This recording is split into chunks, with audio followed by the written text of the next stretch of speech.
जय श्री राम कृष्ण वंदे जगत गुरुवम भजन भागीरथी के अविरल परवाह में आप सर्वात्मीय बंधुओं का हार्दिक स्वागत है, अभिनंदन है।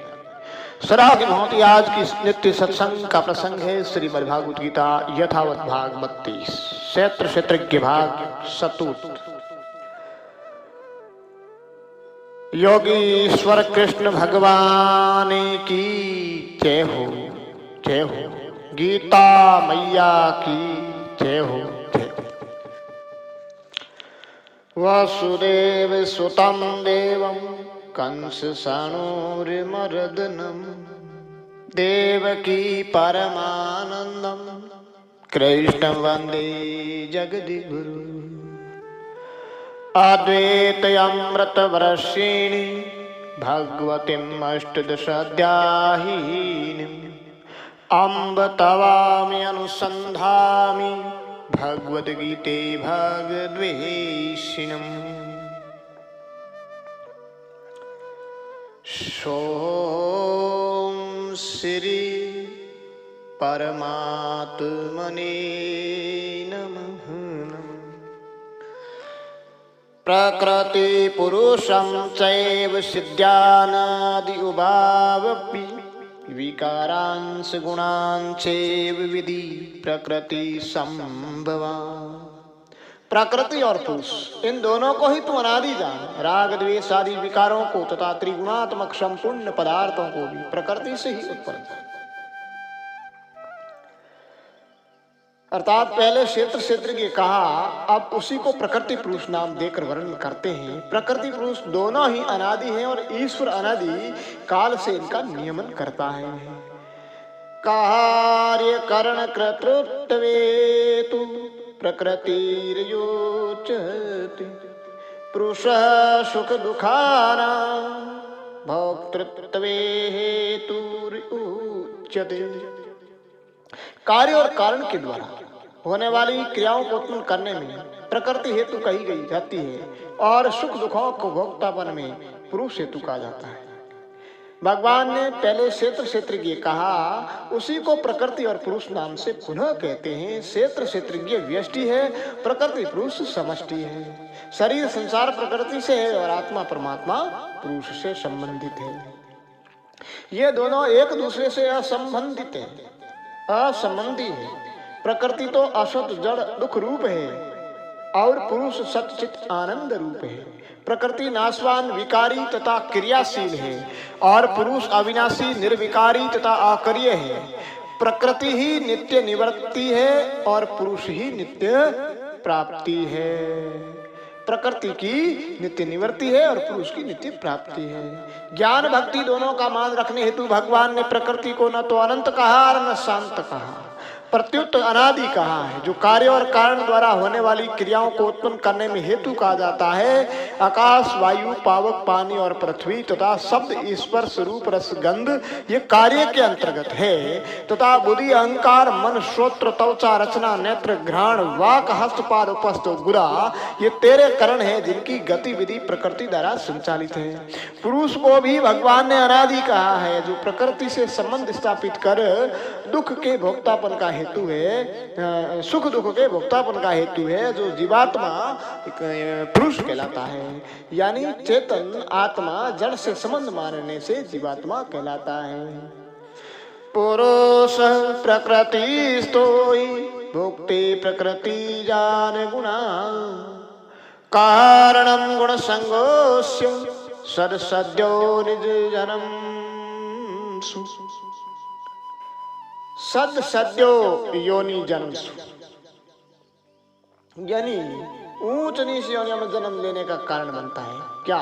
प्रकृति में स्थित पुरुष ही प्रकृति जन्य गुणों का भोक्ता बनता है और गुणों का संग ही इसके ऊंच नीच योनियों में जन्म लेने का हेतु होता है, कारण बनता है।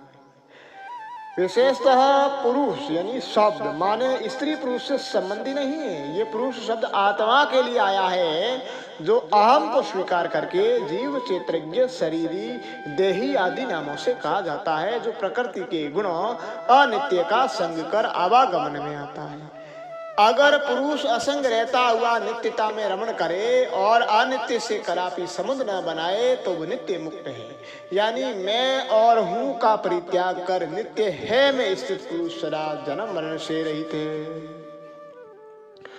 उपद्रष्टा अनुमंता च भर्ता भोक्ता महेश्वर परमात्मति च अप्योक्तो देयस्मिन् पुरुषः परम्। इस शरीर में स्थित आत्मा वास्तव में परमात्मा ही है। वह साक्षी होने से उपद्रष्टा और यथार्थ सम्मति देने वाला होने से अनुमंता, सबका भरण पोषण करने वाला होने से भर्ता, जीव रूप से भोक्ता, ब्रह्मा आदि का स्वामी होने से महेश्वर, शुद्ध सुशील आनंद घन होने से परमात्मा ऐसा कहा गया है। विशेष वास्तव में पुरुष इस देह में रहता हुआ भी पर ही है, परंतु अन्य को संबंध में उपद्रष्टा, अनुमंता आदि बन जाता है। यह पुरुष की उपाधि संबंध के कारण आई और संबंध रहित होने ही निरुपाधिक पुरुष पर ही है। भगवान कहते हैं कि पुरुष प्रकृति को जो तत्व से अलग अलग जान लेता है वो सब कुछ बर्ताव करता हुआ भी निर्लेप रहता है। यह एव वेति पुरुषम प्रकृति च गुणे च सर्वथा वर्तमानो अपि न च भूयो अभिजायते। इस प्रकार पुरुष को और गुणों सहित प्रकृति को जो मनुष्य अलग अलग जानता है वो सब प्रकार से कर्तव्य कर्म करता हुआ भी फिर नहीं जन्मता। ध्यानेनात्मनि पश्यन्ति केचिद् आत्मनात्मना अन्य सांख्येन योगेन कर्म योगेन चह परि।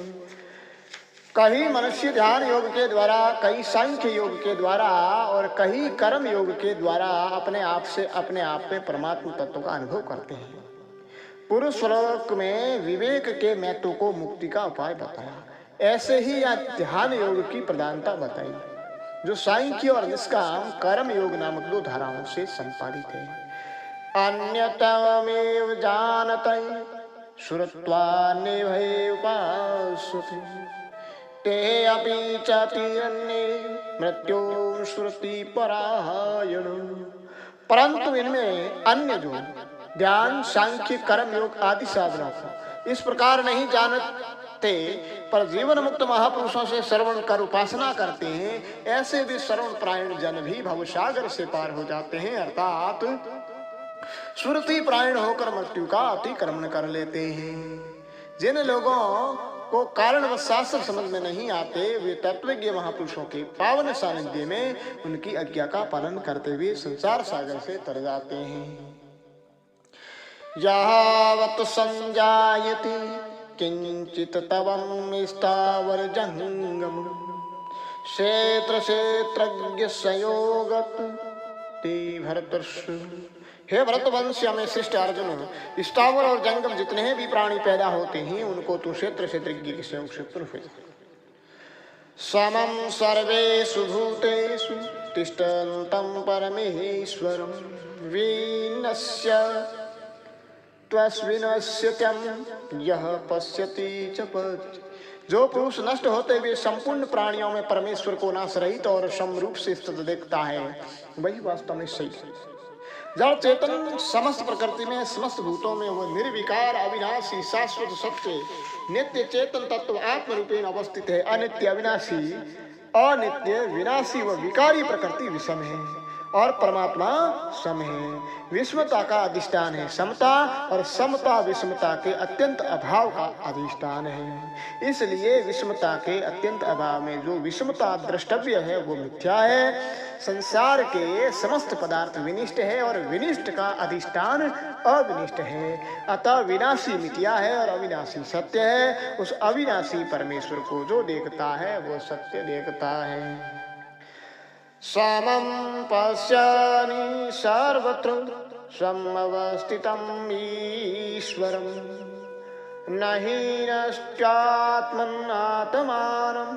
ततो याति परां गतिम्। क्योंकि जो पुरुष सब में संभाव से स्थित परमेश्वर को सम्मान देखता है या देखता हुआ अपने आप से अपनी हिंसा नहीं करता, इसलिए वो परम गति को प्राप्त हो जाता है।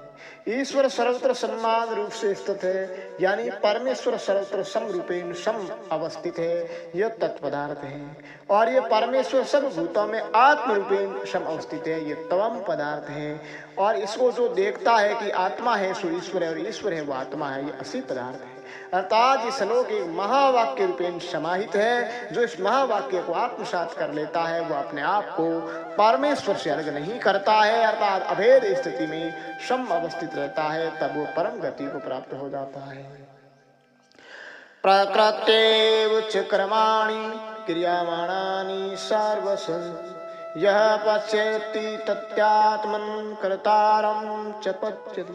अर्जुन, जो संपूर्ण क्रियाएं सब प्रकार से प्रकृति द्वारा ही की जाती हुई देखता है और अपने आप को अकर्ता देखता है, वही यथार्थ। यथा भूत प्रत्यज्ञ भावम एकम अनुपश्यति तवेव च विस्तारम ब्रह्म संपद्यते। जिस काल में सभी प्राणियों के अलग अलग भावों को एक प्रकृति में ही स्थित देखता है और उस प्रकृति ब्रह्म से ही उन सब का विस्तार देखता है, तत्क्षण वो ब्रह्म को प्राप्त हो जाता है। जो मनुष्य संपूर्ण पृथक भाव को पृथक भाव के अत्यंत अभाव के अधिष्ठान को एकस्थ देखता है, जिसमें कुछ है ही नहीं, उसमें ही सभी का विस्तार समझता है, वह दृष्टा ज्ञाता स्वयं ही ब्रह्म है, अन्य कोई नहीं। क्योंकि सत्य एक ही है और वह आत्म तत्व ही है, वही ब्रह्म है और ब्रह्म सत्य कोई अन्य नहीं है।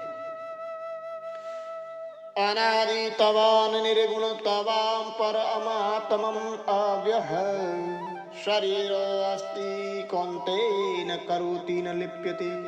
हे कौन्तेय, यह आत्मदेव अनादि और निर्गुण होने से अव्यय परमात्मा स्वरूप ही है।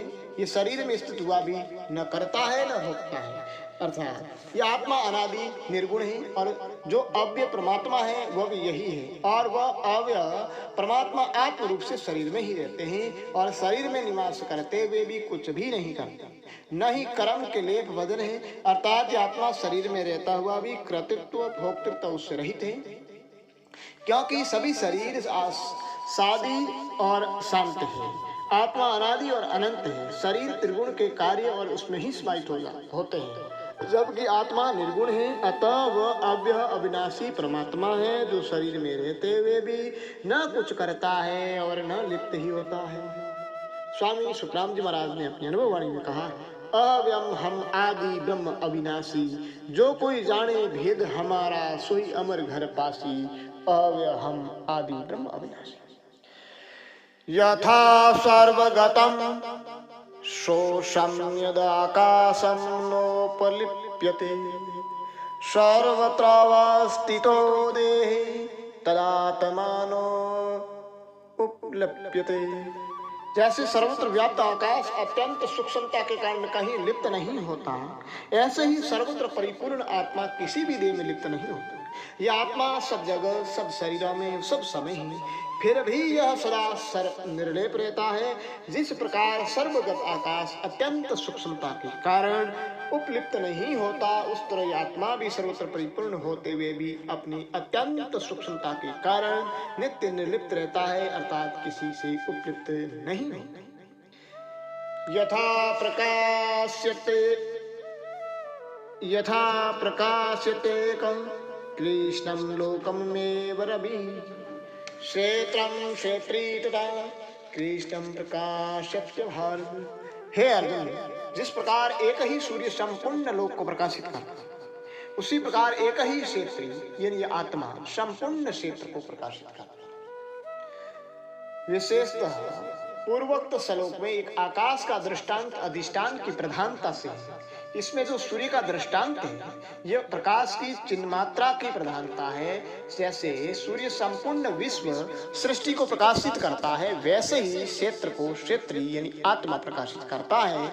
वो सब में अधिदेव अधिभूत अध्यात्म रूप में प्रकाशित है। क्षेत्र क्षेत्रज्ञोर एवांतरम ज्ञानी चक्षुषः भूत प्रकृति मोक्षम स ये विदुर्यान्ति ते परम। इस प्रकार क्षेत्र क्षेत्रज्ञ के भेद को तथा कार्य सहित प्रकृति को, प्रकृति से स्वयं को विवेक नेत्र द्वारा तत्व से विलग जान लेते हैं, अलग जान लेते हैं, वे महात्मा जन पर ब्रह्म परमात्मा को प्राप्त होते हैं। ओम तत्सत श्रीमद्भागवत गीता उपनिषद ब्रह्म विद्यायाम योग शास्त्रे श्री कृष्ण अर्जुन संवादे क्षेत्र क्षेत्र विभाग योग नाम त्रयोदशोऽध्यायः। हरि ओम।